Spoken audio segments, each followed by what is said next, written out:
ترند على تيك توك في العراق تطور أمره لحد تدخل وزاري فيه.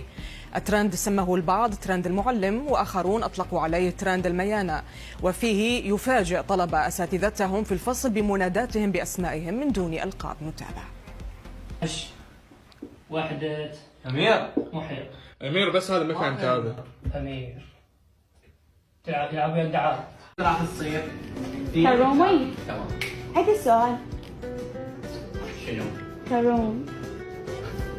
كرومي.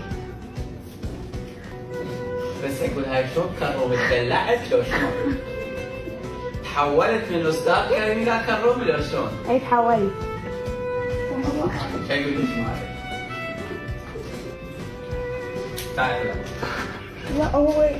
تعال ليه والله لبنان شلون اعرف انه هذا سائد لو هجين؟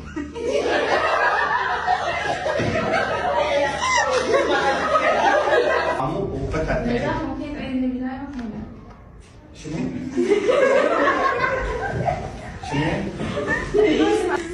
سمعت مجال قاعد احمد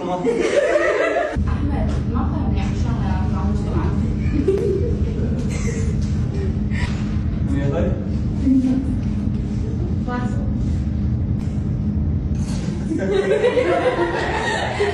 احمد ممكن تقول انه شلون اعرف انه اني يا راح اسالك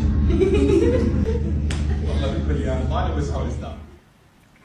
الترند انتشر وشارك فيه آلاف الطلاب وجمع ملايين المشاهدات، ورغم ما شاهدناه في المقاطع من مزاح بعض المعلمين مع الطلبة والضحك على هذا الموضوع، لكن وزارة التربية لم تكن لها ردة الفعل نفسها، حيث أعلنت عن ملاحقة الطلاب والطالبات المشاركين في هذا الترند، وأكدت في بيان توجيه جهاز الإشراف التربوي والمديريات العامة للتربية باتخاذ الإجراءات القانونية الصارمة بحقهم. اعتبرت الوزارة هذا الترند خارجا عن سياقاته ويمس بوقار واحترام ومكانة المعلم. ردات الفعل على هذا الترند وردة فعل الوزارة متباينة الحقيقة، فكثر اعتبروه لطيفا ومسليا ويعكس جو ألفة بين التلاميذ وأساتذتهم، فيما آخرون اعتبروه مساسا بهيبة المعلم وصورته.